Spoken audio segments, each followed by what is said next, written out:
Howdy and welcome to Dakota Daydreams. I'm Dakota, and this is the Bedside Garden, episode 15. This week will be the finale for WIG 2024. And I would like to thank Mike's Chaotic Gardening and GT Junior Grows It Alaska for hosting this challenge and inspiring me to start this channel. Final videos are due April 4th, but the final vote is counted April 18th. And the votes are counted by likes on the videos. So go through, find your favorite YouTubers on the challenge, and make sure to drop a like on their challenge videos so that your votes get in time. But you can only like the video once, and it's the one with the counter beside it that you've clicked. Now, let's get into the garden. And this week I've done a little bit of rearranging with the fig sticks because my partners noticed that they seem to be improving the germination in the soil that they're in. And they're not from seeds, they're not technically part of WIG, but they're right in front of the garden. These two stayed over here because this one is firmly in place. I don't want to wiggle it too hard, but it has definite resistance and grip to the soil, both side to side and vertically. This one has resistance vertically, but it's still really, really loose side to side. And I don't want to mess with it too much, but I'm kind of hoping maybe if it has some more space, it'll grip the soil, actually. But it might just need to be separated to its own space to start rooting a little better as well. We'll see. This marigold is from seed and was grown entirely indoors, and it is so close to opening. It might even open this week. We have two healthy looking Ailsae onions coming in, and then one under that piece of bark that can't really make up its mind on if it's growing or not, and a couple of thyme coming up over here. And I moved one of the Violette de Bordeaux fig cuttings over with those.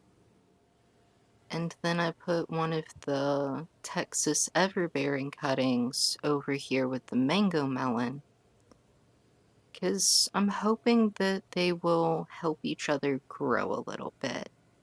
And maybe they'll even be up potted together if that works out.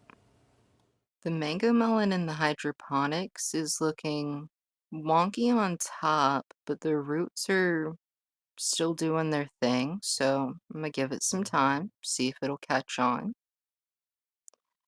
But this Roselle is just not looking good. I think I'm gonna have to do some research and ask some questions before I try the next Roselle seed. On the bright side, a bunch of this lettuce has rooted, so I'm gonna start trying to get them into the hydroponics now. They're very small and very fiddly, but I have about 5 that had decently long roots on them. So I went ahead and got those moved over and started, and we'll see how they grow. And check out what came in the mail today. Free heirloom seeds. They collect and save their seeds and then organize giveaways and whatnot on their Facebook group, but they also have a website where you can go and request some free seeds. And it really helps them out if you can donate, but it really helps out new gardeners when they have some to hand out. And this will be my very first request from them, which I actually sent in for the 2024 season. And I was a little afraid I didn't follow the rules exactly, honestly, and it got kicked from the system because it does take some patience. I put this request in mid to late December, and I just now got them. And that's okay. because they are free heirloom seeds that someone packed and sent. It's amazing.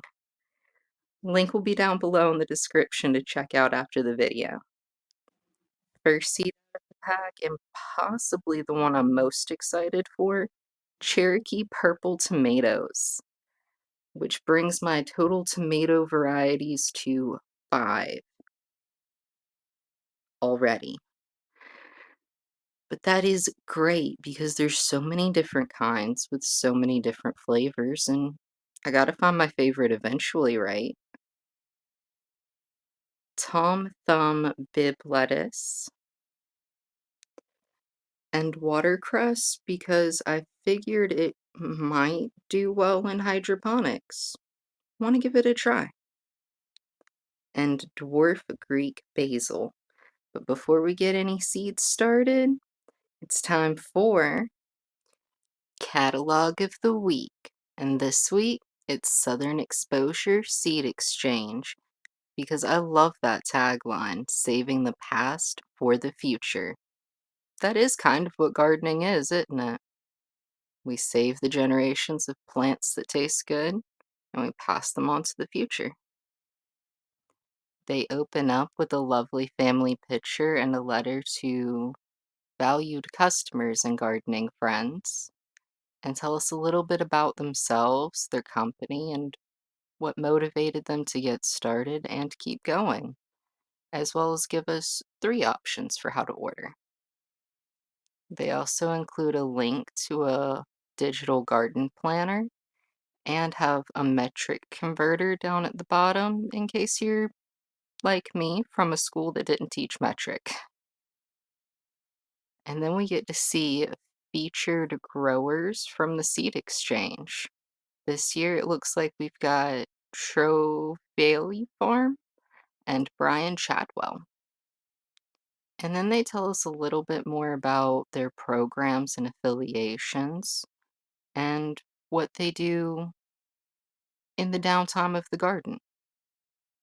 And I think possibly the coolest part of this section is not only do they say they donate seeds, they say please reach out if you know of a project that they can support. So not only are they donating, but they're actively seeking places to donate to. They mainly focus on the southeast of the US, but branching projects is how we all take care of each other. And then we make it into the seeds. The first one that really caught my eye, though, was the rattlesnake beans, because they show them not only in green pods and the rattlesnake pods, but also fresh inside the rattlesnake pods and dried in the background. And I think it's really cool to just have all of the stages on a variety that's that versatile throughout its stages. And then I saw these Kabarica beans, and I don't think I've ever heard of those before, but they look really cool.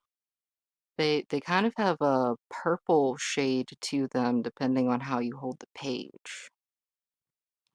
And among their many different root crops, they had a 3-root Greg's, which is apparently what happens when you take a mix of beets and then allow them to open pollinate and then save the seeds. And I think it's really cool that they're passing on the generation of that. And I took this picture because I wanted to show y'all this really neat purple dragon carrot.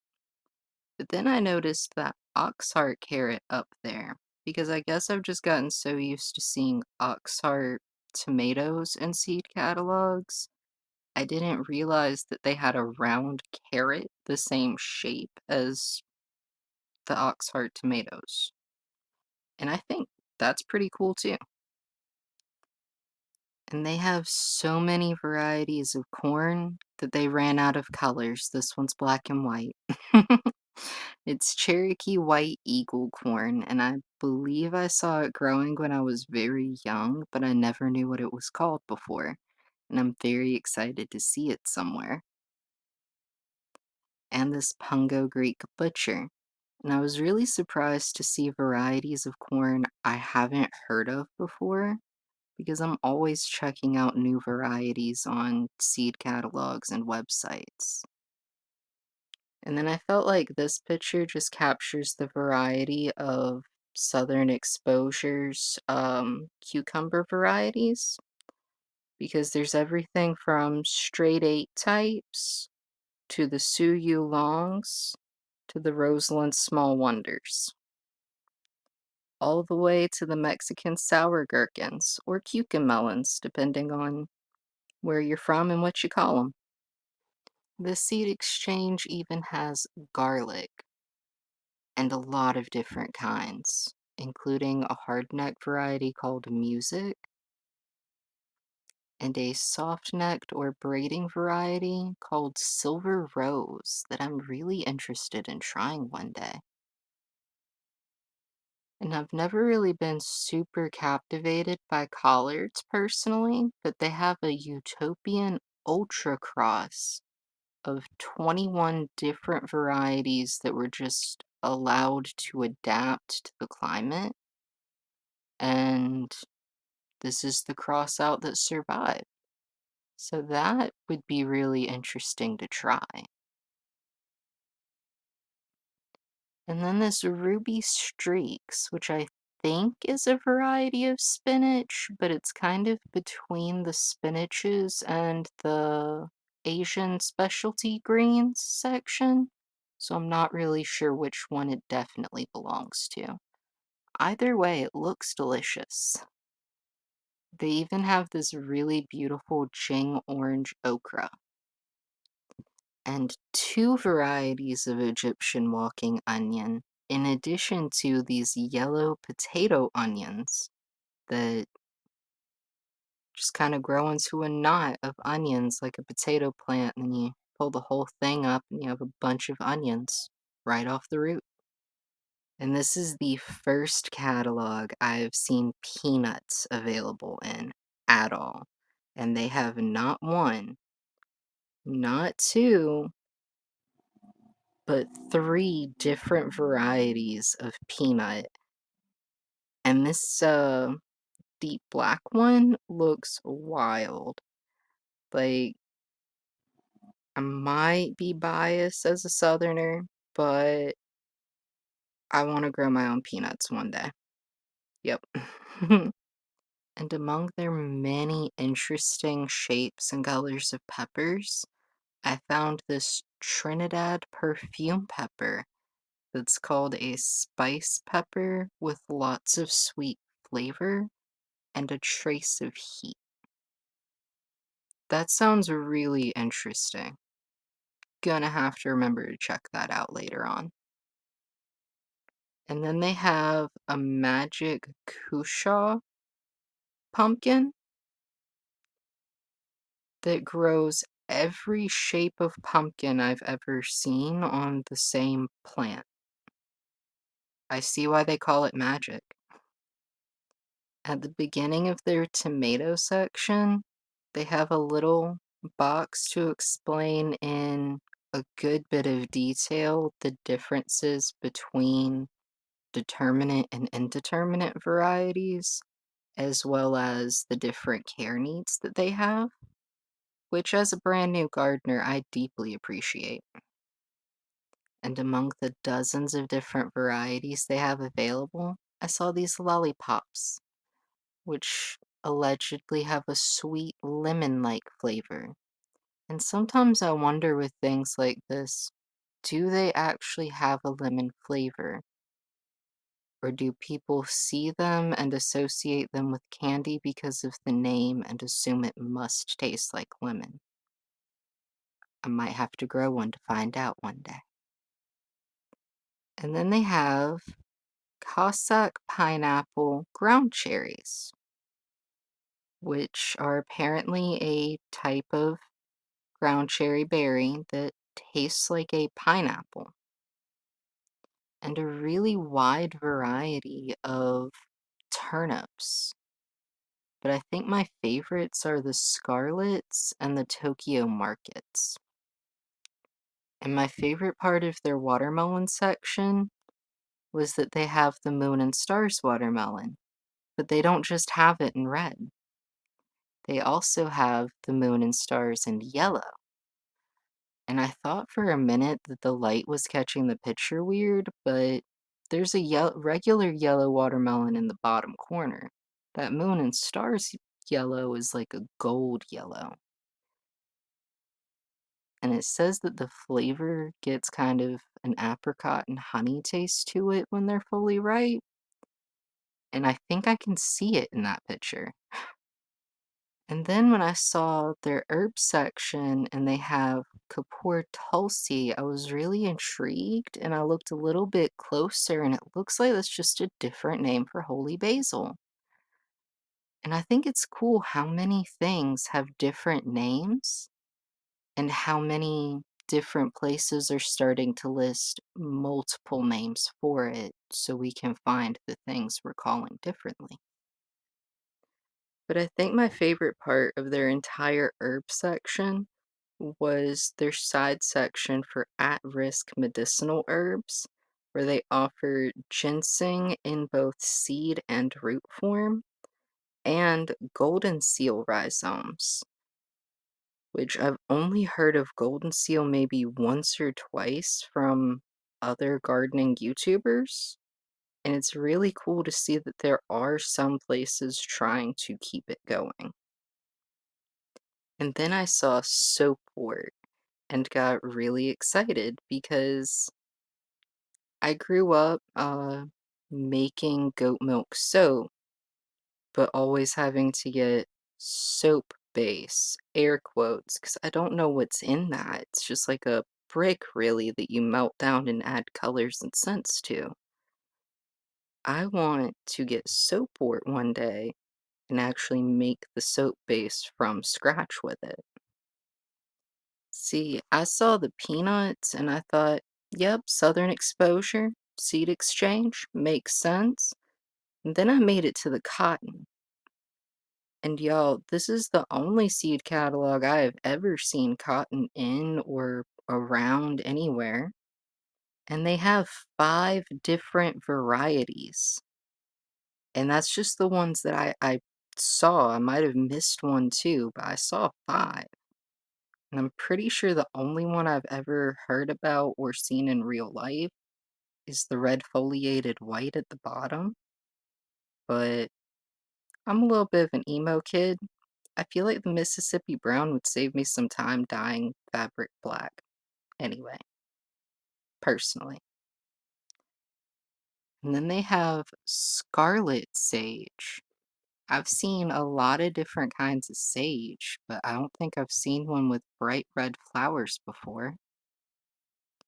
Towards the back, they have a ton of different grains and cover crops, including millet and flax that I don't normally see in sections like this, and a heritage variety of amaranth.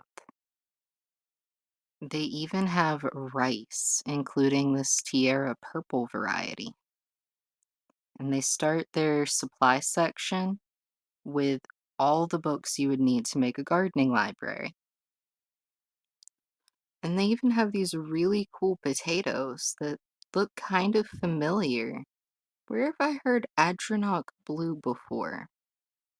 That's right, Wood Prairie Family Farm. That's where they get their potatoes from. It's really cool because Wood Prairie Family Farm was the catalog of the week for episode 9. And I don't remember if I mentioned the Purple Majesty sweet potato then or not, or if it was included in that catalog or not, but that looks nice.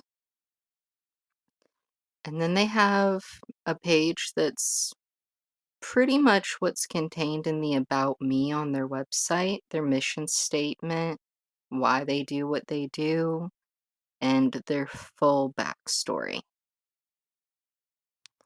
And then their order form. is tucked right into the last few pages, but not the last page. We then have a guide of recommended planting dates for the Midland and Inland Plains, and a cold season gardening quick reference guide that covers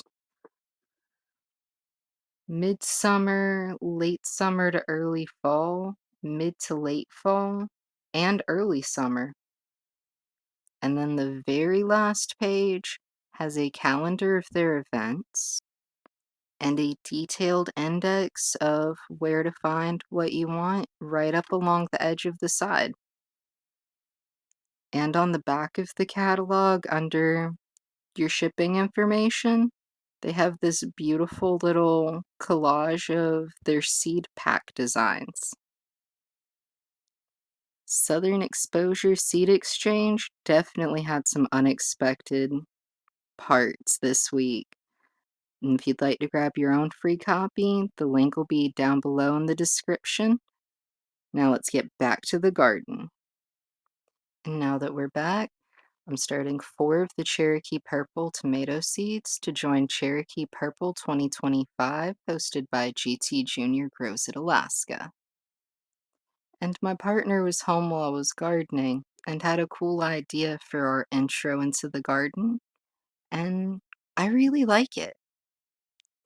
It looks like this Roselle isn't doing too great, so I'm gonna go ahead and pull it before it grows anything icky and gets into the water. But on the bright side, this mango melon is doing delightfully in soil.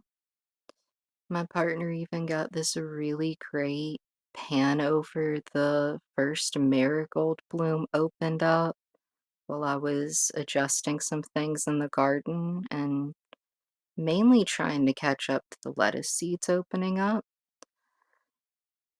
But look at all of the marigold, it's gotten so big. And it has all of those little thyme coming in around it. It's doing great. Most of the figs cuttings are starting to develop little notches all along the sides, and I'm hoping that's where they're thinking about making some leaves. But I got the rooted lettuces watered into their sponges, and that orange tender sweet watermelon I customized a sponge for. I took a toothpick and widened the hole to make a little watermelon seed slot, basically, and then stuck the toothpick all the way down through it again to try and give the root a path. And we'll see how it goes. But this marigold has at least 2 more buds on it, and that's just the ones I saw before I lost track of them in the foliage. So who knows how many are just waiting in there. And I'm excited to see what colors they are, because even the one that's open now, that's not the color I expected from the pack. And today I had 3 more lettuce that had really long roots on them. So I just tried to stick them into pots that looked like the lettuces weren't growing or had stopped, hoping that maybe the little bit of fertilizer fresh in the cup would help get those 3 to go. And now every time I walk by the tall Violette de Bordeaux stick in here, I think I see a leaf on the end of it, but not yet. Maybe it's just a sign it will be soon. I know that the everbearing in here has a spot where it looks like it's trying to even grow a fig, but it can't be, right? Like, it can't be. It might be. I don't know. And it's definitely going to be 2 of the giant onions in here, but they have seemed stronger since I've added the fig cutting to the pot with them, and the thyme's definitely been growing faster. But I've also noticed the thyme over here has slowed down just a tiny bit, so I'm wondering how much having fruit cuttings affects the soil. even with the smallest cutting, the mango melon in the soil that took so long to come up already has two entire true leaves in addition to the seed leaves. And it's definitely been getting taller, but not in a leggy kind of way. Of the lettuce seeds, I feel like this one kind of looks the best. It's actually standing up over the sponge, but most of them look a bit more like this one, either completely down in the sponge or they're just not doing anything now. And the Cherokee purple tomato seeds are almost ready to move up into a sponge, or I might put one in soil. I haven't decided yet, but they're almost ready either way. I'm gonna let the roots get a little bit longer, and I might let the first one get all the way out of the seed first. And that's the final official WIG 2024 update from Dakota Daydreams. I've learned so much. I've met the gardening community. I heard of seed mist this year. I have figs. We have gardening friends that trade seeds back and forth. And it's amazing. And it was all possible because I got the idea to start trying to grow something in a small space. So thank you, Mike and GT, for coming up with the challenge, and thank you everybody who has watched and grown along. Whether you're growing a plant from seed or you're just growing yourself and watching along with us. Thank you. And now it's time for the Flowers Everlasting Spotlight for hashtag Flowers Everlasting 2025. My challenge to the gardening community and everybody to take a picture of a temporary flower near you and then share the story of that flower. For example, this is my first French marigold to bloom, and I've captured the picture, shared a little bit of why this one's important, what flower it is, and I've put my name up in the corner. And if you put a slide like this somewhere in the video, it just makes it easy on me in editing. But there's also honorable mentions where I've gone around the YouTube gardens and seen flowers that I wanted to share as well. Like this Sarracena CV Tygo Northern American copper pitcher plant, grown by Mr. Steve at Digwell Green Fingers, and it took 13 days for it to open up. I think that is an incredible amount of time for a bloom to be on a plant before the flower opens, especially for a carnivorous plant. And I think it's really cool to see how carnivorous plants flower, because honestly, I really didn't know they did before Mr. Steve shared this. Links to channels I've mentioned and more information about the challenges I'm participating in and watching can be found down below in the description, along with links to the catalog of the week. If you'd like to see the entire garden journey from the very beginning, check out the Bedside Garden playlist. And if you'd like to check out all of the challenges I'm participating in or watching, check out the Garden Challenge Rulebook playlist. Until next time, take care of yourself and keep your head in the clouds.